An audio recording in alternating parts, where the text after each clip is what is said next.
Hi guys, thanks for tuning in.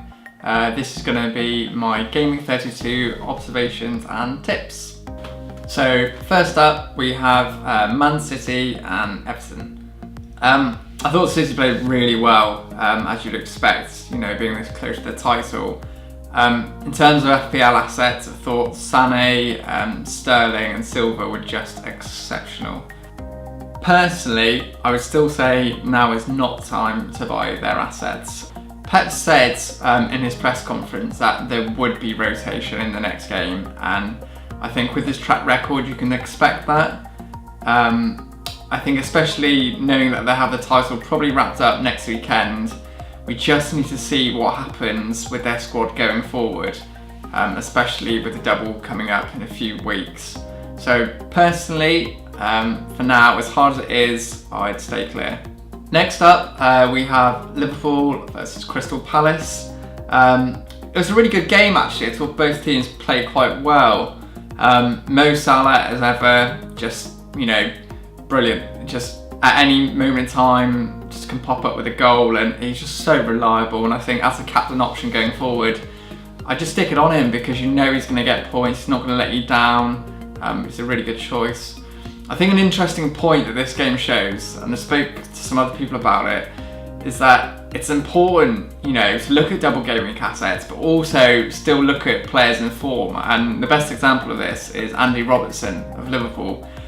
He's only 5 million, and he's getting forward a lot. He's a really good player, putting in good crosses, and he's getting big points each game. So even though he doesn't have a double game week, I would definitely invest in him. West Ham and Southampton. Strange game this one, but West Ham came flying out of the traps.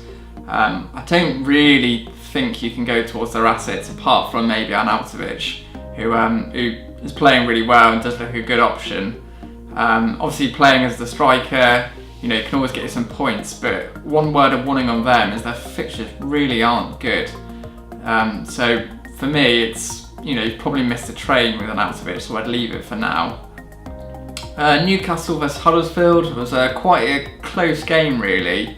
Nothing particularly to shout about, but I would say Kennedy at 4.8 million does look a really good cheap enabler, and remember he's got a double game week in 37 potentially, so I think he's a good option if you're looking to free up some funds. Manchester United versus Swansea. Manchester United looked really good. I know a lot of us had loaded up on them on the wildcard last week, and I think going forward you just have to have some coverage from them. I think the two most obvious players are David De Gea, made some fantastic saves, always get you points. Even against Man City he may not get a clean sheet, but he's going to get some save points, so I think he's a really good keeper to have for the run-in. And Lukaku. Lukaku could have probably had 2 or 3 goals, probably unfortunate to only get 1. But he's been doing better in recent weeks, and I think with that double in 34, he probably looks the best captain option in that game, so I think you need to get Lukaku. On the defensive options, there's a lot of worry there. I mean, personally I have Bailly, and I was really disappointed to see him benched, and I just don't think you can predict which ones are going to start, unfortunately. I mean, obviously right now Smalling looks good, but there's 5 centre-backs there. So I would just stay clear for now. Leicester showed us again why they're such great assets for the final season run-in. You only have to see the celebration on the bench when they score to show they really are going for it in the league, and I think there's going to be no rotation, which is always key in the end of the season run-in, and they looked good. They had a few moments of worry, but on the whole they look a good asset. I think with Chilwell, although there is a slight rotation risk, I just don't think you can go wrong with him because, for that price, 2 double game weeks and the assist potential, even if he misses 1 game, you're still probably going to get something out of him, so I would invest in him. Vardy again, as reliable as ever, and I think, stick him in, he'll always do well for you. Might not get the biggest scores, but he'll keep ticking over. I've seen a few people worrying about Mahrez. I honestly wouldn't worry. I mean, the guy's a magician. His returns in the last few weeks have been so consistent. And what's to not say he'll get a double-digit score next weekend, which he possibly will. So stick with Mahrez for now. Arsenal were a weird one really, because in the first half they looked dreadful. But again, as we mentioned in the last video, I think Aubameyang is their best option, and if you can afford him, he's a really good call. He doesn't have a double game week in 34, but I just think he's always going to play because he can't play in the Europa, and he just looks a constant threat. So if you can afford him, definitely invest in him.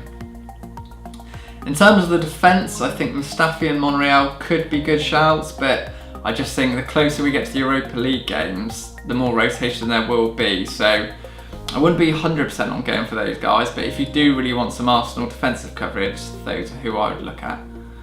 I think with Tottenham, they look really good going forward through the run-in, you know, and although they've still got 1 or 2 difficult fixtures, they've got some really good options in there. I think, as I mentioned before, Vertonghen is nailed on, and I think if you're looking for a defender that you know is going to play, get some good clean sheet returns, he's probably your man for the run-in. I think Dele Alli looked really good. If you're looking for a differential for the end of season run-in, I think he could be a good call. He's picked up form, seems to be playing a bit further forward, so if you're looking for someone a bit different, he could be your man. A lot of people asking about Harry Kane, and it's a really tricky one because Stoke's a really good fixture, and knowing Kane, he could get some really good returns. For me personally, I'm going to hold off this week. The other strikers haven't exactly been doing badly. Lukaku's doing well, Vardy's ticking over, Aubameyang's doing well. I think Firmino's still a great option, especially away to Everton, who are quite weak at the back. So if you can afford Kane in one transfer, by all means go for it. He could be a good captain option. But for me personally, I'm waiting to the following week. Let's just see what happens, assess Son as well, and then I think we can make a better decision. I just want to say a quick thank you to FPL family for mentioning about the videos. If you haven't checked them out, they're fantastic. Sam and Lee, they do streams once or twice a week, just going through the game week, providing really good data and analysis, and they can really help you rise up the ranks. So thanks to those guys, check them out. And also, if you get time, check out the Who Got the Assist lads. They put out some amazing content every week, going through players, tips, chips, everything you want to know. They seem like really lovely guys and can provide great FPL advice for you. So check all those guys out. Thank you for watching, and hopefully tune in again. Have a great game week, guys. Thank you.